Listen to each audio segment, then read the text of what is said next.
ከሰሞኑ የተለቀቀው ጉድ እነማንን መቃብር እየቆፈረላቸው ነው? የጄፍሪ ኤፕስታይን ድብቅ ግንኙነቶች ሲጋለጡ አብዛኛውን ባለሀብትና ዕውቅ ሰዎችን ስም ማጥ ውስጥ መክተቱን ቀጥሎበታል። ታዲያ ይህ በሕግ ራሱ ሳይቀር ደፋሪ ነው ተብሎ የተፈረደበት ሰውዬ ምን አይነት ስልጣን ቢኖረው ነው ይህን ሁሉ ዕውቅ ሰዎችን ሕይወት እያመሰቃቀለ የሚገኘው?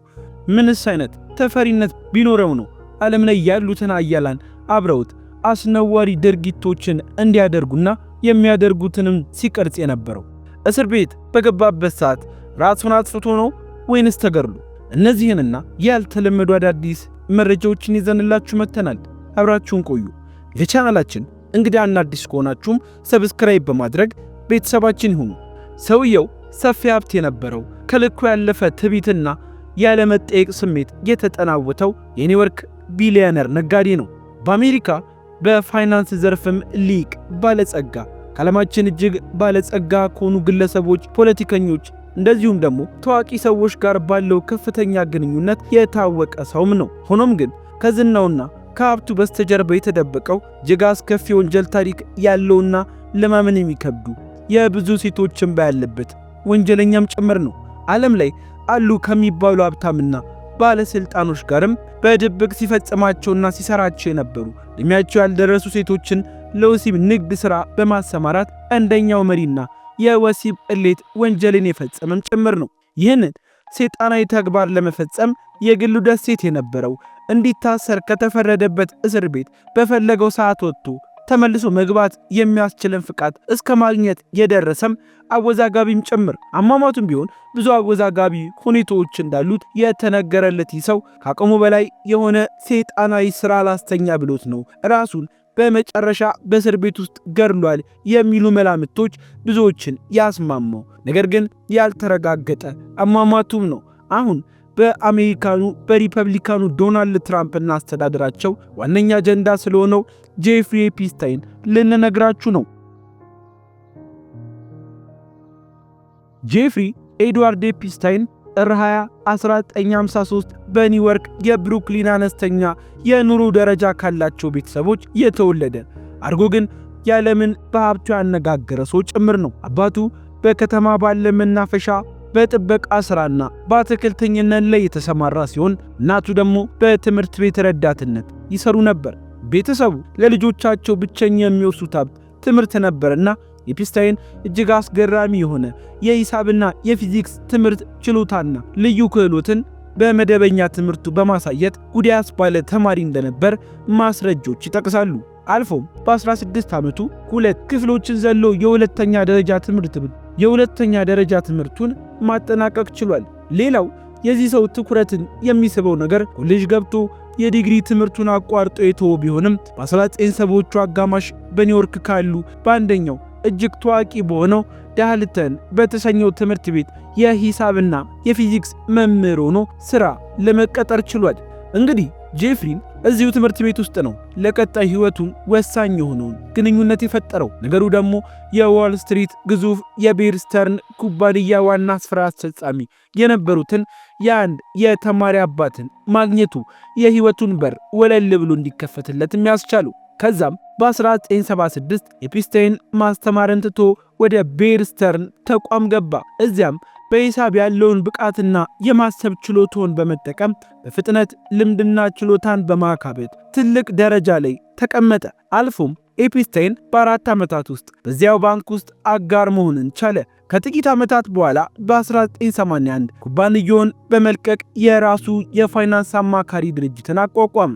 ኩባንያው ከ$1 ቢሊዮን በላይ ዋጋ ያላቸውን የደንበኞቹን ሀብት ያስተዳድር የነበረም ሲሆን ይህም በፍጥነት ስኬትን አስገኝቶለታል። ኤፕስታይን ይህንን ሀብቱን ወዲያውኑ ወደ ተለያዩ ሀሴቶች ላይ ኢንቨስት ማድረግ ጀመረ። ፍሎሪዳ ውስጥ የሚገኝ ትልቅ መኖሪያ ቤት፣ በኒውዮርክ ውስጥ እጅግ ትልቁ ተብሎ የሚነገርለትን የግል ቤትን ጨምሮ በንብረቶች ለዋዋሉ። ኤፕስታይን ስራዬ ቢሊዮነሮችን ብቻ ማገልገል ነው ይልም ነበር። ከነዚህ መካከል ደግሞ የቪክቶሪያ ሴክሬት ባለቤት የሆነውን ሌዝሊ ዌክስነር ዋነኛው ነበር። በዚህ ስራው አማካኝነት ኤፕስታይን ከፍተኛ ሀብትና ዝና ማግኘቱ ብቻ ሳይሆን ወደ ዓለም አቀፍ የሀብታም ማህበረሰቦች የመቀላቀል የመተዋወቅ በርም ተከፈተለት።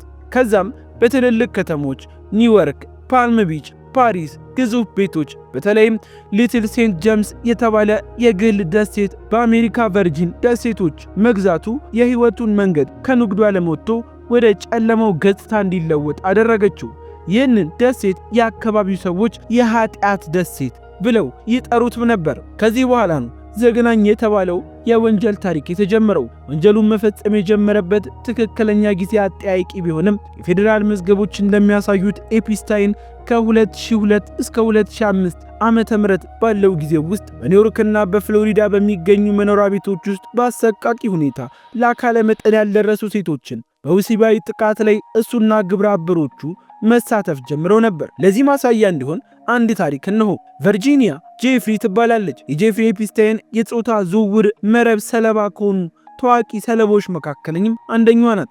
ጄፍሪ ኤፕስታይን እድሜያቸው ያልደረሱ ልጃገረዶችን ለራሱና ለሀብታም ሰዎች በማቅረብ የሚታወቅ ሰፊ የጾታ ዝውውር መሪ ነበርም ትላለች። ቨርጂኒያ ጄፍሪ ኖበዲ ገርል በሚል ከሞተች በኋላ በታተመው ማስታወሻ ላይ በዝርዝር ስለደረሰባት አስከፊ ጥቃትም አስረድታለች። ይህም ስሙ ባልተጠቀሰ እስራኤላዊ ጠቅላይ ሚኒስተር በጭካኔ መደብደቧን እንዲሁም መደፈሯን ያካትታል። ቨርጂኒያ በጻፈችው ማስታወሻ ከኤፕስታይን ጋር በቆየሁባቸው ዓመታት ውስጥ እጅግ በጣም ብዙ ለሆኑ ሀብታምና ሀያላን ሰዎች አከራይቶኛልም ትላለች። ሁልጊዜ ይጠቀሙብኝ ነበር፣ እዋረድም ነበር እና አንዳንድ ጊዜ ያናንቁኝ፣ ያዋርዱኝ፣ እደበደብም ነበር፣ እንዲሁም ደም ይፈሰኝ ነበርም ትላለች። አክላም የጾታ ባሪያ ሆኜ ልሞት እችል ነበርም ትላለች። በአውስትራሊያ ውስጥ ራሷን ካጠፋች ከ6 ወራት በኋላ የተለቀቀው ኖበዲ ገርል የተሰኘው መጽሐፍ ጄፍሪ በታዳጊነት እድሜዋ ላይ ደርሶባት የነበረውን ጥቃት ለራሷና ለሌሎች ሰለቦች ፍትህ ለማግኘት ያደረገችው የዓመታት ትግልን ይተርካል። የሚገርመው በአሜሪካ እትም ላይ ጄፍሪ ጥቃት ፈጽሞባት የነበረው ሰው ታዋቂ ጠቅላይ ሚኒስተር በማለት የጠራችም ሲሆን የእንግሊዝ እትም ግን የቀድሞ ሚኒስተር የሚለውን ቃልም ተጠቅሟል። ጄፍሪ ኤፕስታይን ካሪቢያን ላይ የነበራት ጊዜን ስትገልጽ ኤፕስታይን ከዚህ በፊት ከማንም በላይ በጭካኔ ለደፈረኝ ሰው አስተላልፎኛል ትላለች። በዚያ ጊዜ የ18 ዓመት ወጣትም ነበረች። በመቀጠል ራሴን እስክስት ድረስ ደጋግሞ አንቆኛል። ስፈራ ማየቱ ያስደስተው ነበር። በጣም በሚያስደነግጥ ሁኔታ ጠቅላይ ሚኒስትሩ ሲያሰቃይኝ ይስቃል እና እንዲያቆም ስለምነው የበለጠ ይናደር ነበር ብላለች። ከዚያ ቀን በኋላ እያለቀስኩ በድጋሜ ወደ እሱ እንዳይመልሰኝ ኤፕስታይንን ለመንኩት በማለት ቀጥላለች። ተመርክኬ የለመንኩት ኤፕስታይን ሰውየውን ይፈራው እንደሆነ ወይንም ውለታ ያለበት እንደሆነ አላውቅም፣ አንዳንዴ እንደዚህ ይደርስብሻል በማለት በግድ የለሽነት በድጋሚ ወስዱኛልም ትላለች። ቨርጂኒያ ጄፍሪ የጻፈችው ኖበዲ ገርል ኤ ሜሞሪ ኦፍ ሰርቫይቪንግ አቢዩዝ ኤንድ ፋይቲንግ ፎር ጀስቲስ የተሰኘው መጽሐፍ በባለፈው ዓመት ኦክቶበር 21 2005 የታተመም ሲሆን ይህ ማስታወሻ በታዋቂ ጠቅላይ ሚኒስተር በጭካኔ መደፈሯን ከብሪታንያ ልዑል አንድሪው ጋር በግልጽ የጾታ ግንኙነት እንድትፈጽም መደረጓን ዝርዝር ማስረጃዎችን ጨምሮ በውስጡ እጅግ ብዙ አስደንጋጭ የሆኑ በደሎችና ጥቃቶችንም ይዟል። የሚፈልገውን ሁሉ ማግኘት እንደሚችል አድርጎ ይንቀሳቀስ ነበር። ነገር ግን ከሁሉም በላይ የሚፈልገው ነገር ከወጣት ሴቶችና ልጃገረዶች ጋር ወሲብ መፈጸም ነበር። ለዓመታት እንደፈለገ ጥቃት ፈጽሞባቸዋል። ኤፕስታይን የብዝበዛው ሰለባ ያደረጋቸው ተጎጂዎች ብዛትም ከፍ ያለ ነበር። እሱም በዓለም ዙሪያ መነገር ጀመረ። ሀብታምና ተጽዕኖ ፈጣሪ ጓደኞቹና ባልደረቦቹ በዚህ የወሲብ ቅሌት ውስጥ እንዲካፈሉ የሚያስችል ዓለም አቀፍ የወሲብ ንግድ አውታርን መርቷል። በሚያስገርም ሁኔታ በዚህ ቅሌት ውስጥ በተባባሪ ከተከሰቱት መካከል የንጉሳዊ ቤተሰብ አባል የሆኑት ልዑል አንድሪ ይገኝበታል። ኤፕስታይን ለወጣት ልጃገረዶች አጸያፊ የወሲብ ፍላጎት ነበረው። ይህንንም ፍላጎት ከሱ ጋር ተመሳሳይ አስተሳሰብ ካላቸው ሀብታምና ሀያላን ጓደኞቹ ጋር ይጋራ ነበር። ይህንን ስራ ደግሞ በቁልፍ ሚና እየተጫወተች የምትመራው ጊስሊ ማክስዌል የተባለች በትክክል ትዳር ያልመሰረቱ ግን ደግሞ በፍቅር አብረው ካለች ሴት ጋር ነው። ይቺ ሴት ከኤፕስታይን ዋነኛ የወንጀል ተባባሪና የሴራዎች አርክቴክት ናት። ጊስሊ ማክስዌል አባቷ ሮበርት ማክስዌል በወቅቱ የብሪታንያ ሚዲያ ባለቤት የነበረ እጅግ ሀብታምና አወዛጋቢ ሰውም ነበር። ጊስሊ በአባቷ ስምና ተጽዕኖ ምክንያት ከለንዶን ውጭ በሚገኙ ግዙፍ ግቢ ውስጥ ያደገች ሲሆን በታላላቅ የትምህርት ተቋማትም ትምህርቷን ተከታትላለች። አባቷ ከሞተ በኋላም የሷ ሕይወት መልኩን ይቀይራል። በአባቷ ያገኘቻቸውን ትውቆች መሰረትን በማድረግ በብሪታንያና በአሜሪካ ከሚገኙ ታዋቂ ሀብታሞች፣ ፖለቲከኞችና ከንጉሳውያን ቤተሰቦች ጋር ግንኙነቷን ማጠናክራለች። ከዛም በ1990ዎቹ መጀመሪያ ላይ ጊስሊ ወደ ኒውዮርክ ከተማ ስትመጣ የፋይናንስ ባለሙያ ከሆነው ጄፍሪ ኤፕስታይን ጋር ይገናኛሉ። የፍቅር ግንኙነታቸው ብዙም ሳይቆይ ቢቋረጥም ለዓመታት የዘለቀ እጅግ የጠበቀና ሚስጥራዊ የወንጀል አጋርነት ግን ጀምረዋል። የሴቶች ዝውውር ዋና አመቻች ቁልፍ ሰው የሆነችው የጊስሊ ማክስዌል ሚና የፌዴራል አቃቢ ሕግና የተጎጂዎች ምስክር እንደሚያሳዩት እሷ የወንጀል ድርጊቶቹ ያለ ችግር እንዲከናወኑ የምታደርጓ ዋነኛ ሞተርም ነበረች። ዋነኛ ተግባሯ ደግሞ በአሜሪካና በአውሮፓ የሚገኙ የገበያ ማዕከሎች፣ ትምህርት ቤቶች ወይንም ቡና ቤቶች አካባቢ ለአካለ መጠን ያልደረሱ ተጋላጭ የሆኑ ወጣት ሴቶችን መፈለግ ሆነ። ራሷን እንደ ታማኝ ደጌና ታህል እንዲሰማቸው የሚያደርግ ባህሪን ተላብሳ በመቅረብም ወጣት ሴቶችን የማሳጅ የሞዴሊንግ ስራ እንዲሁም የተለያዩ ትምህርታዊ ዕድሎችን በመስጠት በማታለል ለወንጀሏ ዋነኛ ስልትም ነበር። አንዴ ሴቶቹን ካገኘች በኋላ ወደ ኤፕስታይን የቅንጦት ዓለም ታስገባቸዋለች። እዚያም በገንዘብ በሱስ ተጽዕኖ እንዲወርቁ ታደርግም ነበር። ከዛም በኤፕስታይን የግል ጀት ተጎጂዎቹን በመያዝ ወደ ማንተን መኖሪያ ቤት ወደ ፍሎሪዳ ወይንም የግል ደሴቱ ሊትል ሴንት ጄምስ ተወስዳቸው ነበር። ዛሬ ድረስ ብዙ እድሜያቸው ያልደረሰ ሴቶች ክብራቸውን ከሰውነት ተር የሚያደርጋቸውን ነውር በእነዚህ ባለሀብቶች፣ ባለስልጣኖች እንዲፈጽምባቸው ተባባሪ ነበረች። ይህ ነገር ግን እንደዚሁ አልቀጠለም። አንድ አስገራሚ ታሪክ ተፈጠረ። ሁሉም ነገር የጀመረው በ2005 ዓ.ም ፍሎሪዳ ፓልም ቢች ውስጥ ነው። የአንዲት የ14 ዓመት ታዳጊ ልጅ ወላጆች ጄፍሪ ኤፕስታይን በቅንጦት መኖሪያ ቤቱ ውስጥ ልጃቸው ጾታዊ ጥቃት ፈጽሞባታል በሚል ለፖሊስ አመለከቱ። ይህ ዘገባ እንደ ሰደድ እሳት በእጅጉ ተስፋፋ። የፓልም ቢች ፖሊስ ምርመራ ሲጀምር የተገኘው ማስረጃ ግን እጅግ አስደንጋጭ ነበር። የኤፕስታይን ወንጀል የአንድ ጊዜ ድርጊት ሳይሆን ዓመታትን ያስቆጠረ የብዙ ሰለባ ሴቶች የተገኙበትም ጭምር እንጂ።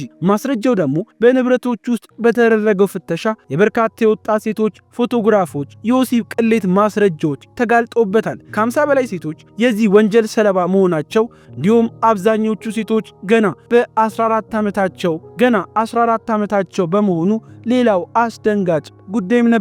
በዚህ ማስረጃ መሰረት የፌዴራል አቃቢ ሕግ በጉዳዩ ላይ እጃቸውን አስገብተው በጾታዊ ትንኮሳና የወሲብ ቅሌት እድሜያቸው ያልደረሰ ሴቶችን ለዚህ ተግባር በመጠቀም በሚል እድሜ ልክ የሚያስፈርድበትን አይነት ውንጀላ አቅርበውበትም ነበር። ነገሩ ግን እንዲሁ አልቀጠለም። ከፍተኛ ዝናና ሀብት ከታላላቅ ሰዎች፣ ፖለቲከኞች ጋር ግንኙነት ያለው ሰው ማሸነፍ የማይሆን ሆነ። የጥቃቱ ከሳሽ ከመሆን በፌዴራል ክስ ሳይጠየቅ የይቅርታ ስምምነትና በአጭር ጊዜ ቅጣት እንዲወሰንበት ተደርጎ ወጣ። ነገሩ ግን እንዲሁ አልቀጠለም። በ2008 ዓ.ም ኤፕስታይን የፌዴራል ዝውውር ክሶችን በመተው በምትኩ በክልል ደረጃ ለአካለ መጠን ያልደረሰ ልጅን ዝሙት እንዲፈጸም ማነሳሳት በሚል በአንጻራዊነት ቀላል በሆኑ ወንጀሎች ላይ ጥፋተኝነቱን እንዲያምን ተደረገ። የተፈረደበት የ18 ወራት እስር ቢሆንም ከነዚህ ውስጥ አብዛኛውን ጊዜ በቅንጦት ወደሚገኘው ቢሮ እየሄደ እንዲሰራ የሚያስችለውን የሥራ ፈቃድ ወርክ ሪሊዝ ፕሮግራም ማግኘት ቻለ። በቀን 12 ሰዓታት በቢሮ ሌሊት በእስር ቤት የሚቆየው ይህ ቅጣት ከወንጀሉ አስከፊነት አንጻር ሲታይ ፌስ ተደርጎ ተቆጠረ። በ13 ወራት ውስጥም በምህረት ተለቋል። ኤፕስታይን በሀብትና በስልጣኑ የሕግ ስርዓትን መግታት መቻሉ በአሜሪካ ታሪክ ውስጥ እጅግ አስገራሚ ከሆኑ የፍትህ መዛባቶች አንዱ ሆኖም ተመዝግቧል። ከ10 ዓመታት በኋላ ማለትም 2019 የመገናኛ ብዙሃን የሕግ ባለሙያዎች ጥምረት ተጠናክሮ ቀጠለ። የፍሎሪዳው ስምምነት ከሕግ ውጭ መሆኑን ተከትሎ ኤፕስታይን በሐምሌ 2019 በኒውዮርክ በአካለ መጠን ያልደረሱ ልጆች ጾታዊ ዝውውር፣ በሴክስ ትራፊኪንግ ወንጀል በድጋሚ በፌዴራል ደረጃ ተከሰሰ። ያለ ዋስትና ፍርዱን እየተጠባበቀ እያለ ነሐሴ 10 ቀን 2019 ዓ.ም በእስር ቤት ውስጥ ራሱን በመስቀል ሞተ። ምንም እንኳን የሕክምና ምርመራው ራስን ማጥፋት ነው ቢልም የሞቱ ሁኔታዎችና ከበርካታ አያላን ሰዎች ጋር የነበረው ግንኙነት የሕዝቡን ጥርጣሬ አባባሰው። ዛሬም የዚህን አሟሟት ምክንያት መደምደም አልተቻለም። ሌላዋ ተባባሪም ጊስሊ ማክስዌልም ታዳጊ ሴቶችን በመመልመል በማጓጓዝ በግለሰቡ ጥቃት እንዲደርስባቸው ሰርታለች በሚል ጥፋተኛ ተብላለች። ግለሰቧ ቀርቦባት ከነበሩ 6 ክሶች በ5ቱ ጥፋተኛ የተባለች ሲሆን ጥፋተኛ ከተባለችባቸው ክሶች ውስጥ እድሜያቸው ከ18 ዓመት በታች በሆኑ ታዳጊዎችን የወሲብ ንግድ ተግባር ውስጥ መሰማራት የሚለው ከባዱ ሲሆን እስከ 40 ዓመት ድረስ የሚያስቀጣም ነው። የዚህ ታሪክ መጨረሻ ኤፕስታይንን ለሞት ጌይሊ ማክስዌልን ለእስር የዳረገ ብዙ ሴቶችን ነፃ ያወጣ ቢሆንም በአሜሪካ እንደ አዲስ መነጋገሪያ ሆኖ አዳዲስ ዜናዎችም ወጥቶበታል። የአሜሪካው ፕሬዝዳንት ዶናልድ ትራምፕም ከሟቾች የወሲብ ንግድ ወንጀሎች ጄፍሪ ኤፕስታይን ጋር የተያዙ ፋይሎችን ሙሉ በሙሉ እንዲለቀቅ የሚያዘውን ረቂቅ ሕግ መፈረማቸውንም አስታውቋል። ትራምፕ ቀደም ሲል ፋይሎቹ እንዳይለቀቁ ተቃውሞ የነበረ ቢሆንም ከኤፕስታይን ሰለቦችና ከራሳቸው የሪፐብሊካን ፓርቲ አባላት ግፊት ከገጠማቸው በኋላ ባሳለፍነው ሳምንት አቋማቸውን ቀይረዋል። የዚህ ታሪክ መቋጫ ወደፊት ብዙ የሚያስመለክተን ቢሆንም ለዛሬ ግን አበቃን። ለቻናላችን አዲስና እንግዳ ከሆናችሁ ሰብስክራይብ በማድረግ ቤተሰባችንን